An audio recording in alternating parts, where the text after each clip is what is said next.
I grew up in a really creative environment.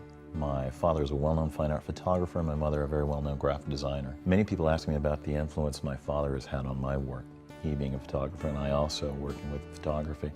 Many people also overlook the influence my mother had on me. She was initially a painter, and I learned most of what I understand about offset printing from her as well.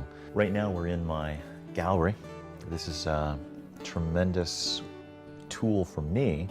I consider it a vacuum that I have to fill every year.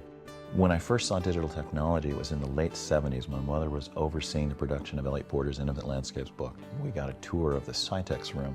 They showed me what those machines could do, and instantly I thought, that's the medium for me. I left the room with an uneasy feeling because my mother called these things $1,000,000 coloring books. And I kept thinking, how on earth am I going to get my hands on a $1,000,000 coloring book? Working with service bureaus was necessary in the early days when technology was much more expensive. Now that it's so much more affordable, I can exert a level of control on my final product that is really necessary for achieving the highest level of excellence that I can. One of the primary frustrations in making the digital transition has been financial.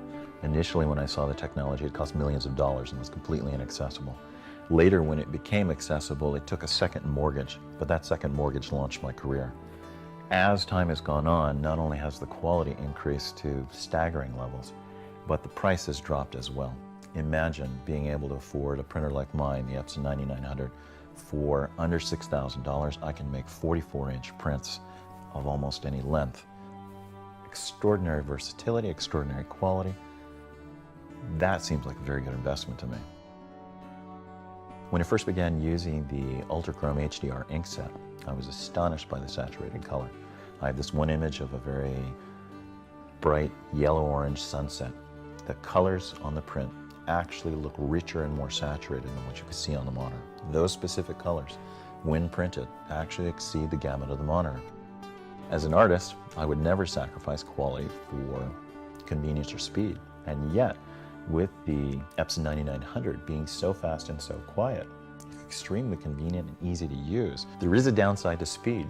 In the old days, when computers and printers were slower, I used to set something going and then use my weight machine, which I kept very close to my gear. Now the stuff is so fast that I'm losing a little bit of tone here because I'm not getting to my weight machine as frequently. Prints are just coming out faster. Gradation is a key component to my work. Smooth blends and transitions between colors are extremely important. So the new printheads not only render exceptional detail and clarity, but they also provide beautifully smooth transitions. You don't see a grainy dot structure moving from a very saturated color into another, or from a very dark color into a light color. You see very smooth blends with an almost invisible dot. In reproducing my work, I'm looking for very specific things.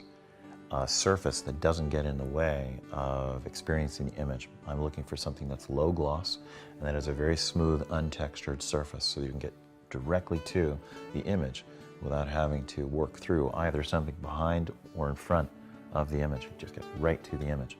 So I love the matte surfaces that are extremely smooth. These are very organic, sensual materials, and yet they also allow a reproduction of very smooth gradation, very crisp detail. Really lovely materials to look at. I'm excited about the new Epson hot press papers. In combination with the HDR ink, we're getting more saturated color, slightly better black. It's a beautiful surface with a great white. Scale is exceptionally important in any work. It's become increasingly important in today's contemporary art market, where the tendency is to print larger and larger images as prices escalate. The ability to make larger and larger prints, in my case 44 inches or even wider, has been not only an important market consideration, but also an important aspect of creating the most expressive print that's possible. Much of my work deals with large spaces, and so large prints really communicate that sense of spaciousness and immersion.